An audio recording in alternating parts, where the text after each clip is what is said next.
Would you pray with me?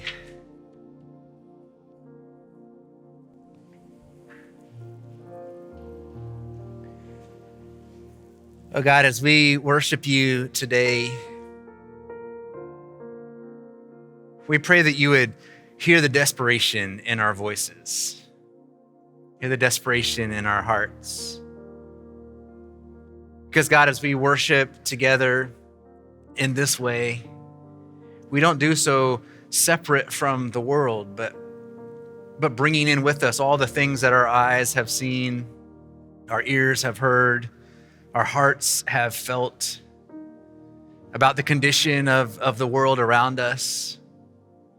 And when we're paying attention, God, it pains us, and we get a sense of how it pains your heart when you see grief and hurt in the world.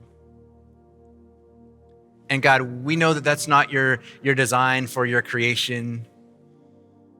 So our prayer in this moment is that you would speak truth to us and speak truth to our hearts.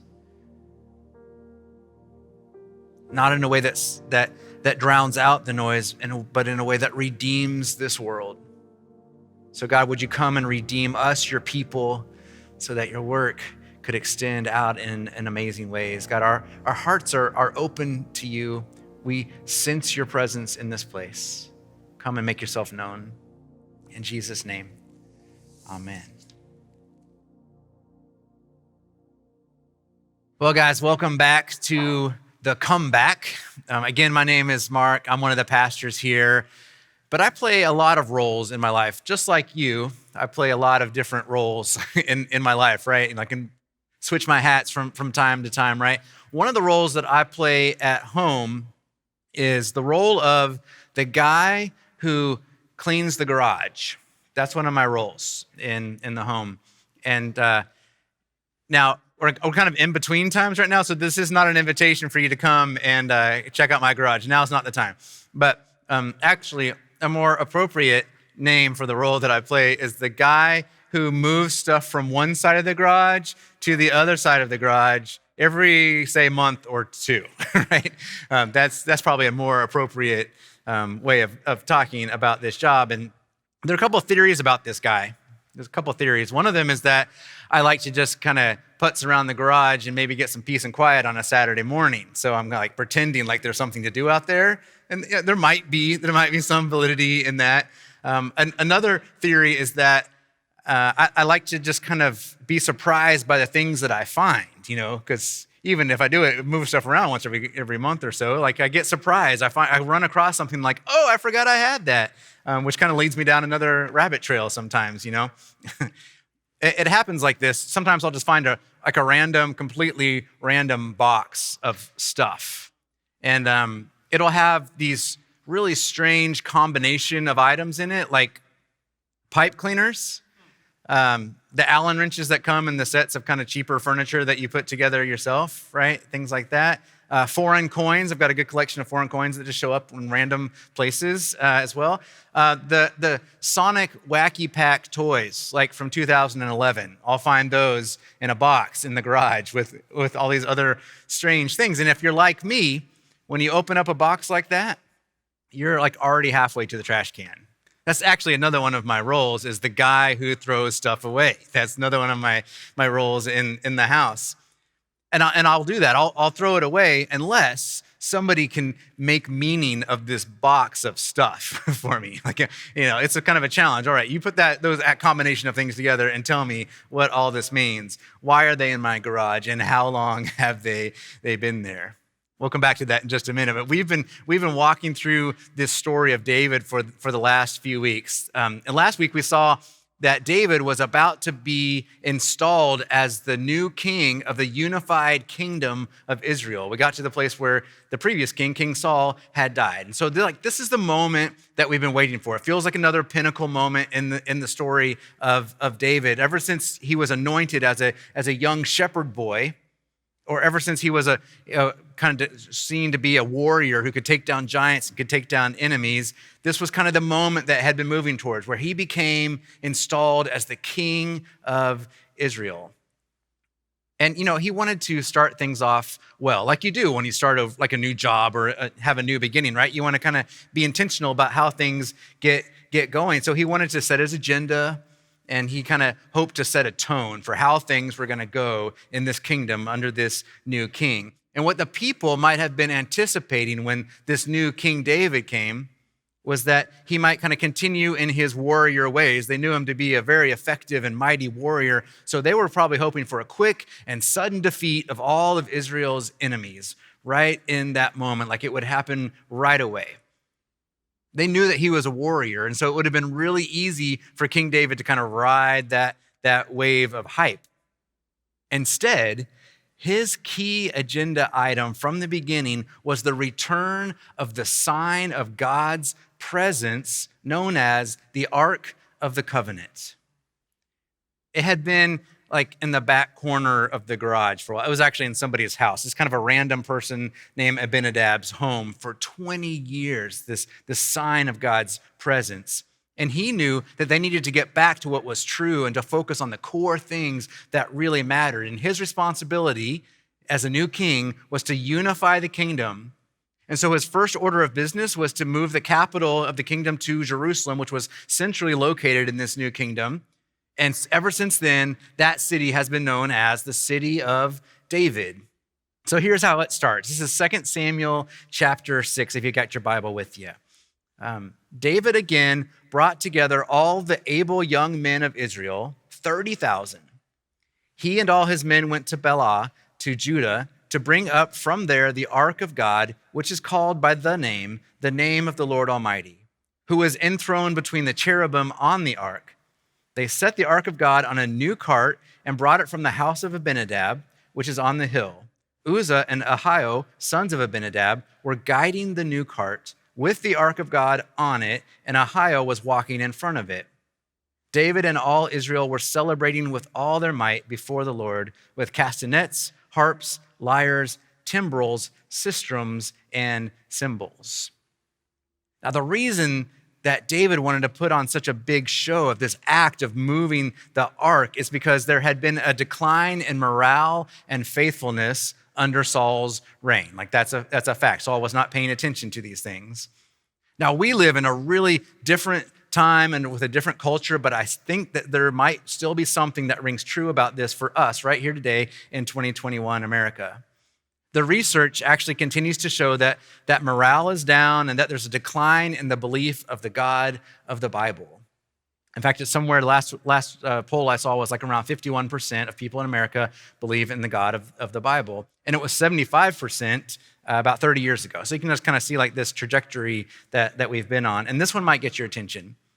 Some polls actually indicate that there are more people who believe in Satan than believe in God.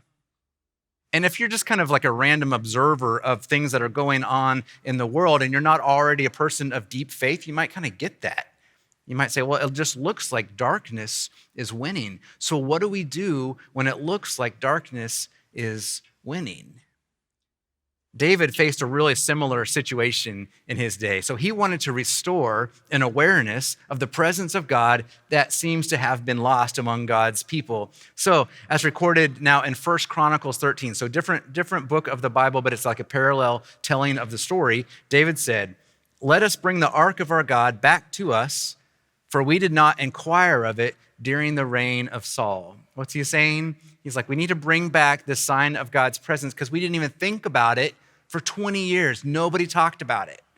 Completely forgotten in the back of the garage, in the back of our minds. So can someone tell us, now that we're talking about it, someone tell us what this means? So what is the ark? What's the ark that is being talked about here? If you know the story of God's people wandering through the wilderness for 40 years to escape slavery from Egypt, then you might recall another servant of God's named Moses. Moses received word directly from God up on a mountaintop that included the 10 Commandments, but also included these instructions for building a very large tent called a tabernacle. And the reason it was a tent is because they were mobile people. They were moving around from place to place. And so this tent, the tabernacle, when it was set up, around the outside of it was going to be an area for sacrifices to be done to God. On inside, there was a sanctuary area where priests could go in. And then there was an inner sanctuary where the ark was. It was a large golden container called an ark. And on the top of it were these two cherubim, like angel kind of figures, that represented the place where God promised to meet with them. He was giving them an idea of that I will be present with you. And that ark, this golden box, was meant to hold the tablets of the Ten Commandments.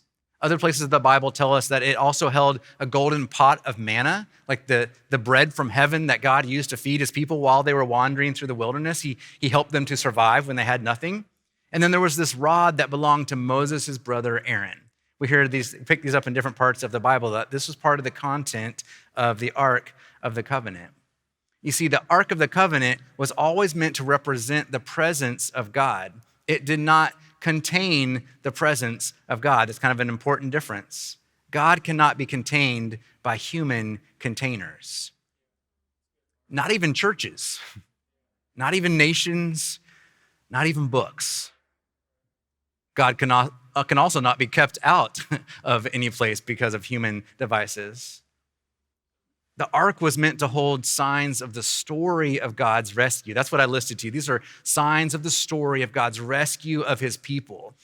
So in a long season of wandering around in the wilderness, God's people could be reminded that he traveled with them even as he was ahead of them preparing the promised land. So back in the book of Exodus, this is where we hear this story. God said, "Have them make a sanctuary for me, and I will dwell among them." So this line tells us a lot about the heart of God. It is the nature of God to dwell among God's people. That's in God's nature, to be with God's people. God doesn't desire to be far off and aloof, but at the heart of everything. So back in those years of wandering in the wilderness, when the tabernacle was set up, it was set up right in the middle of the community. So the tribe of priests would camp right around it, and then the other tribes would camp around that, but it was like right at the middle of God's people. Wherever they went, it was at the center of the community. It was at the center of their lives. You know, sometimes we're asked to prioritize the importance of things that are in our lives. And I had a boss, not my current boss, but I had a boss one time that was talking to a group of pastors, and he said, here's how you should prioritize things. It should be God, your family, the church, and then everybody else. God, your family, the church, and everybody else, which is actually a really nice gift because pastors oftentimes get some of those things mixed up. We do on occasion. And so he's been really kind to us. But the problem is, if God is just like one thing on the list, even if it's first, then that's not enough. It's not accurate. See, the positioning of the ark in the wilderness among God's people represents a completely different model, a different way of thinking. God is not just first in your life. He wants to be the middle of your life. He wants to be the middle of your family. He wants to be the middle of your church. He wants to be the middle of your job. He wants to be in the middle of your neighborhood. So when you're picturing God's people kind of wandering around the wilderness, carrying this sign of God's presence, then eventually walking across the Jordan River and into the promised land, you can kind of begin to see this journey. And now we're going to trace that journey all the way now, fast forward to the time of David. There had been a battle that God's people had with the Philistines. That's kind of a common theme you're probably hearing. They had a battle with the Philistines.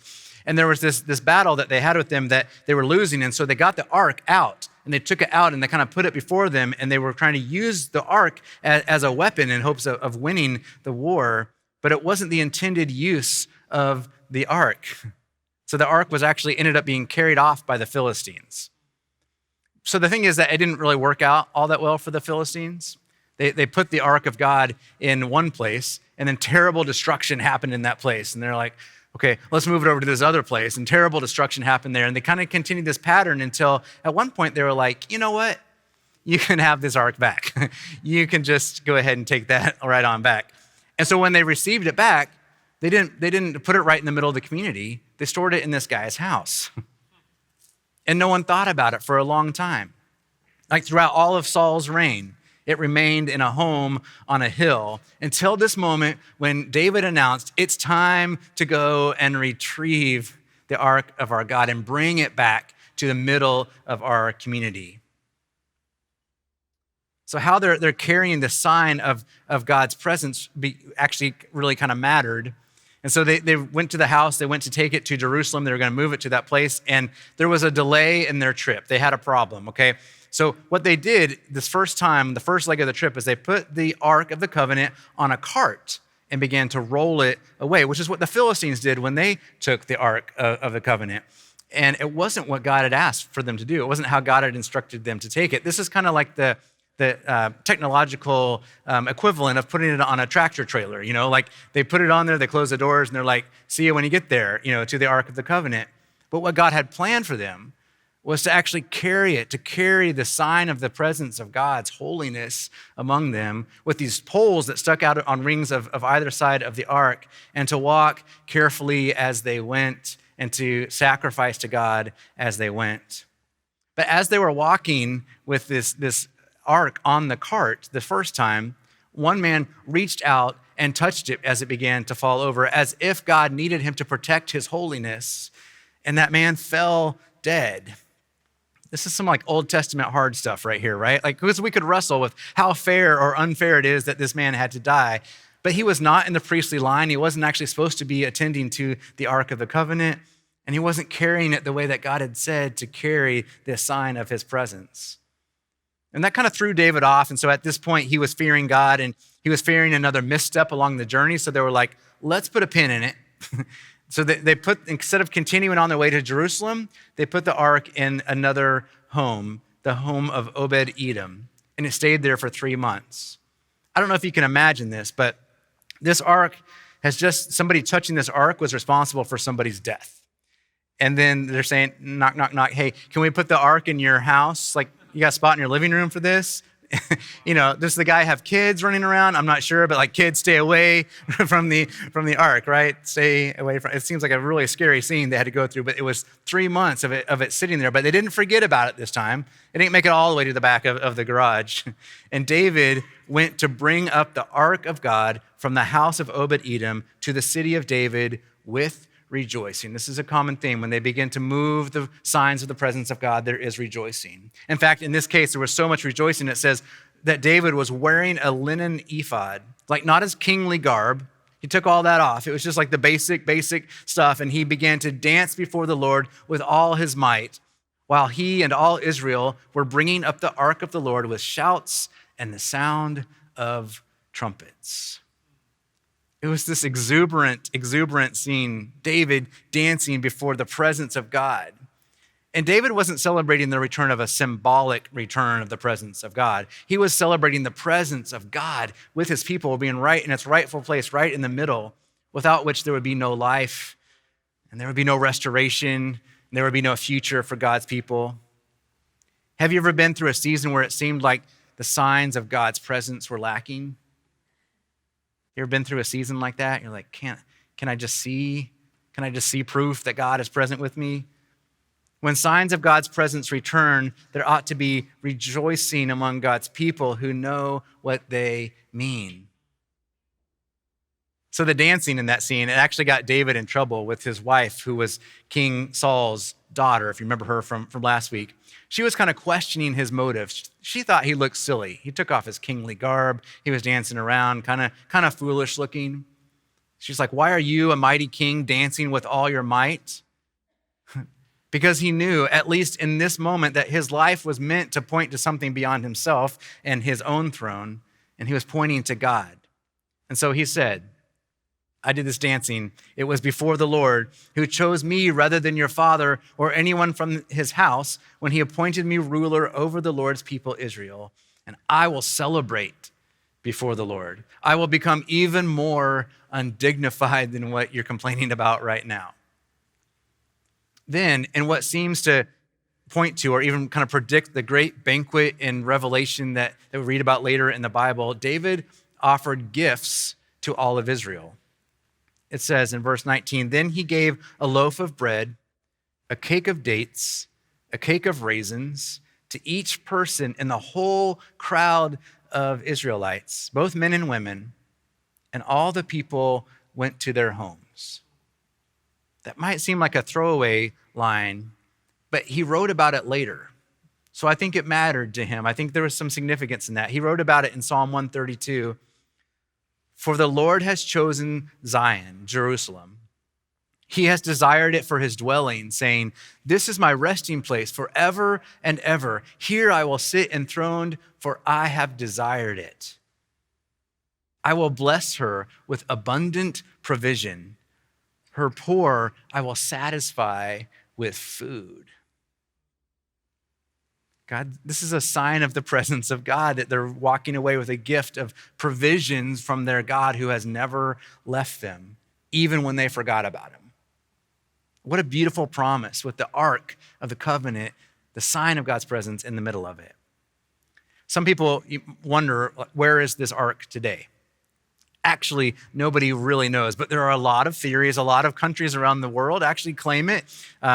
There's claims in France and Yemen and Zimbabwe and Iraq and Rome and Ireland. A lot of countries believe that the Ark of the Covenant ended up on their shores. And judging by what happened to the Philistines, I'm not sure why they're so desirous of having it in their place. But you know what? Nobody knows.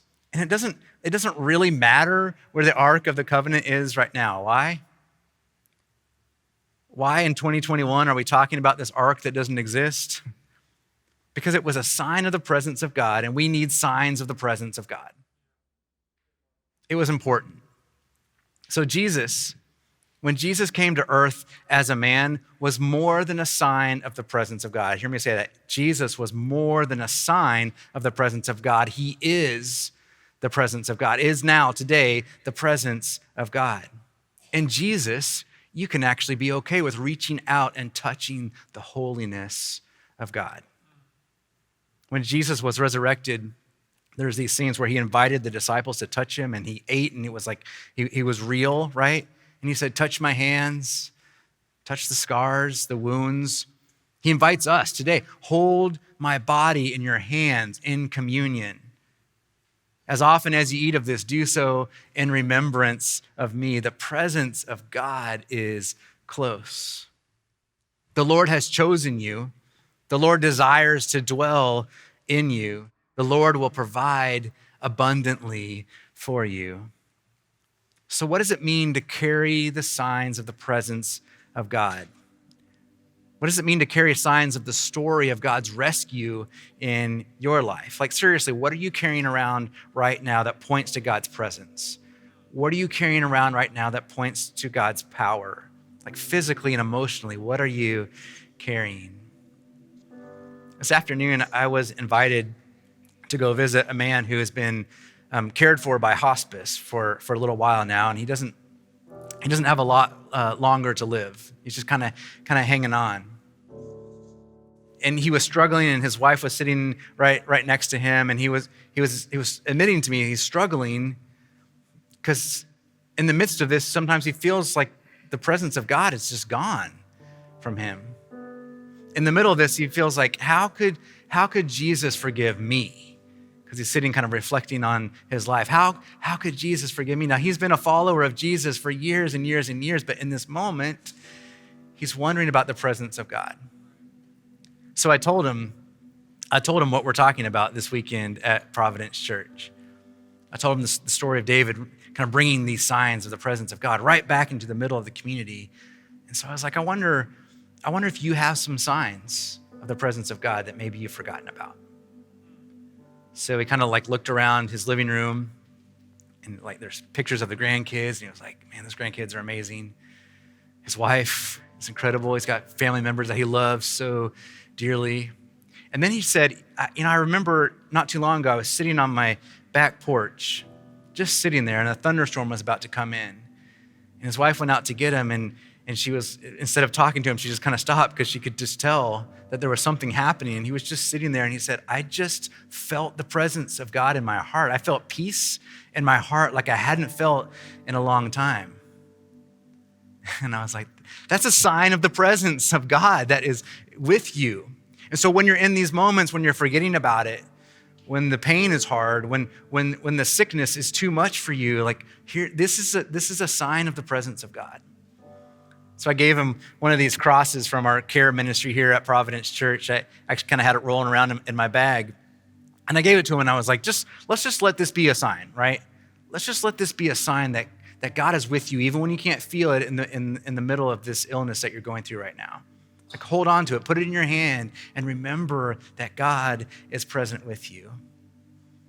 So if you've got some signs of the presence of God in your life and you've kind of put them in a dusty corner somewhere in the garage of your life, the garage of your mind, then